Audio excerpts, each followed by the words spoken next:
ئەنجومەنی پارێزگای ئەنبار بە هاوبەشی لەگەڵ ئیتیلافی وەتەنیە بە سەرپەرشتی دکتۆر ئەیاد عەلاوی هاوپەیمانیی نوێیان پێکێنا کە دەیان داواکاریان ئاراستەی حکوومەتی عێراق و کۆمەلگای نێودەوڵەتی کرد بۆ ئاوەدانکردنەوەی پارێزگای ئەنبار و قەرەبووکردنەوە و گەڕانەوەی ئاوارەکان بوو.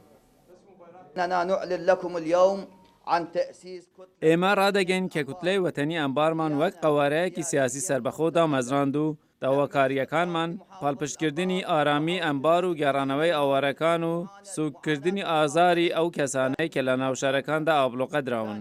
دووەم، بە پشتگیری نێودەوڵەتی کار بۆ دانانی سندۆقێکی ئاوەدانکردنەوەی ئەنبار دەکەین بۆ ئەوەی ئەو ناوچانەی کە بە هۆکاری توندوتیژی وێرانبوون ئاوەدان بکرێنەوە. وەزیری وزەی کارەبای عێراقی کە بە کەسایەتێکی پارێزگای ئەنبار دەژمێدرێ ئاماژەی بە وێرانکردنی پارێزگای ئەنبار کرد و بە کارەساتێکی گەورەی وەسف کرد. وێرانکاریەکەی کە لە ئەنبار ڕوویداوە گەیشتۆتە ئاستێکی زۆر گەورە کە لە خەیالی کەسدا نەبێت.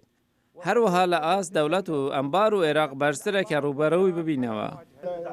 لەم کۆنگرێدا ئەیاد عەلاوی ڕایگەاند کە سەرکەوتنی سیاسی لە سەرکەوتنی سوپا گرنگترە، بۆیە داوایەکەی لە هەموو لایەنێک ئەوە بوو کە بەیەکەوە هاوکاری یەکتر بن بۆ ئاوەدانکردنەوەی پارێزگای ئەنبار.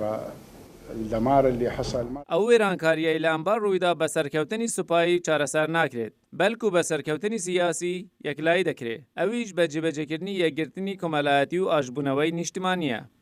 دەستگا ئەمنیەکان ڕادەگەین کە پارێزگای ئەنبار لەم نزیکانە بە تەواوی لە داعش پاک دەکرێتەوە، بەڵام بە وێرانبوونی ئەم پارێزگایە و بە لاوازی حکوومەتی عێراق و قەیرانە دارایەکەی ئایا تا چ ڕادەیەک حکوومەت دەست بە ئاوەدانکردنەوە و گەڕانەوەی ئاوارەکان دەکا، ڕۆژانی داهاتوش ڕاستیەکان بە دەردەکەون. سڵاو بامەڕی دەنجی ئەمریکا، بەغدا.